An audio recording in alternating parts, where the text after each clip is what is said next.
Have you ever wondered, why do you feel motivated to pray, but suddenly feel lazy when it's time to stand before Allah? Why do good intentions fade so quickly? Why does doubt whisper in your heart right when you're about to do something right?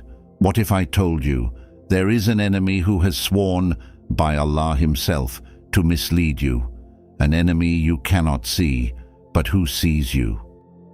An enemy who studies your weaknesses and waits for the perfect moment to strike. This is not imagination. This is the reality of Shaytan. And today, we uncover how he works, and more importantly, how to defeat him. The promise of Shaytan. When Allah created Adam, alayhi salam, Shaytan refused to bow out of arrogance, pride, ego. Allah expelled him. But before leaving, Shaytan made a terrifying promise. He said he would sit on the straight path. He would attack from the front, from behind, from the right, and from the left. Not to destroy your body, but to corrupt your heart. This story is mentioned in the Quran, including in Surah Al-A'raf. Shaytan doesn't need to force you. He whispers. He beautifies sin. He makes wrong look small and makes obedience feel heavy. How Shaytan attacks you today. Shaytan is strategic. He studies you. If you love wealth, he attacks your greed. If you love attention, he attacks your ego. If you struggle with anger, he fuels it. If you're trying to improve, he attacks your motivation. Notice something powerful. He doesn't usually say, disbelieve. No, he says, later. Pray later. Repent later. Change later. And that later becomes years. He plants doubt. Is Allah really going to forgive you? You've sinned too much. You're a hypocrite. But listen carefully. Despair is also from Shaytan. Why do we struggle so much? Because this life is a test, and struggle is proof that your soul is alive. If you feel guilty after sin, that's Iman. If you feel pain after missing salah, that's Iman. If you want to change, that's Iman. Shaytan only attacks valuable targets. He doesn't attack someone already lost. Your struggle is evidence that you matter. The weapons Shaytan fears. Now here's the powerful part. Shaytan is weak. Yes, weak. Allah describes his plot as weak. But why does he feel so powerful? Because we forget our weapons. Here are the weapons Shaytan fears. Zikar, remembrance of Allah. When you say Bismillah, when you say Astaghfirullah, when you say Allahu Akbar, he shrinks. Salah, prayer. Salah protects the heart. It reconnects you to your Creator 5 times a day. Quran. The Quran burns Shaytan's whispers, seeking refuge. Say, A'udhu billahi minash shaitan ir-rajim. Mean it, feel it, and watch how your thoughts shift. The biggest trick of Shaytan, his greatest trick, isn't making you sin. It's making you believe you can't return. He wants you to feel hopeless, but Allah's mercy is greater than your mistakes, no matter how far you've gone. One sincere sajda can change everything. One tear, one Ya Allah, and your record begins to transform. Imagine this. Every time you resist a whisper, every time you choose salah over sleep, every time you close the door to sin, Shaytan feels defeated. Your struggle isn't weakness, it's spiritual warfare, and every day you wake up trying again, you are winning. But wait, what if I told you something shocking? Sometimes, the thought you think is yours isn't yours at all.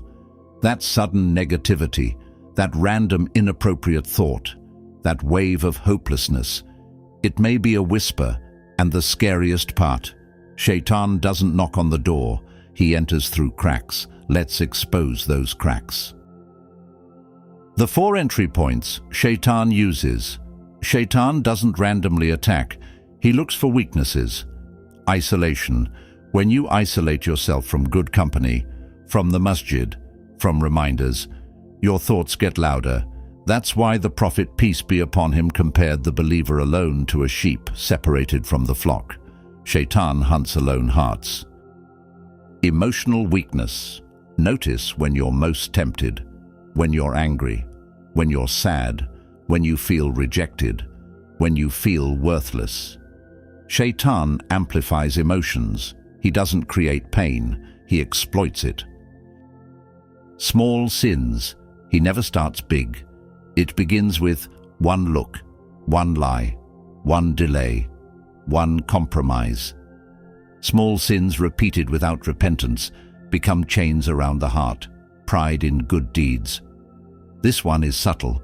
You pray tahajjud and suddenly feel superior. You give charity and expect recognition.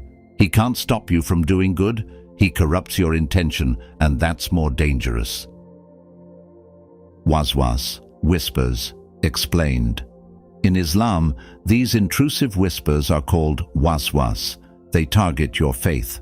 Do I really believe? Did I pray correctly? Is Allah upset with me? Listen carefully. The fact that you hate these thoughts is proof they are not from you. A believer is disturbed by evil thoughts. Shaytan throws them, then accuses you for having them.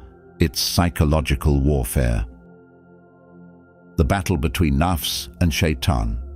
There's something deeper. Not every struggle is Shaytan. Sometimes it's your nafs, your lower self. Your nafs wants comfort. Shaytan pushes it further. Your nafs says, I'm tired. Shaytan says, skip salah. Your nafs says, I'm hurt. Shaytan says, take revenge. Understanding this changes everything, because now you stop blaming yourself completely and you start fighting strategically. Practical daily defense plan. Here's a powerful daily routine to weaken Shaytan's influence. Pray Fajr on time. It sets spiritual protection for the day. Read at least 10-15 minutes of Quran daily. Say morning and evening adhkar. Avoid triggers that weaken you. Make sincere tawbah every night. Even if you fall, return immediately. Delay is Shaytan's victory. Immediate repentance is yours. Think about this. Shaytan has been alive for thousands of years. He has seen billions of humans. He knows human psychology better than any modern expert, and yet Allah calls him weak. Why? Because he has no power over a heart that remembers Allah. The end of Shaytan. One day, Shaytan will stand before Allah and he will say, I only invited them. They chose. He will abandon those who followed him. No loyalty, no defense, no rescue. He promises pleasure, but delivers regret. Your struggle is not random. It means you are in the arena. It means your soul is alive. It means you still care. And as long as you care, you are not defeated. Remember, Shaytan whispers, but Allah calls you. Shaytan invites, but Allah forgives. Shaytan deceives, but Allah guides. So the next time you struggle, smile, because it means the enemy hasn't won, and as long as you keep turning back to Allah, he never will.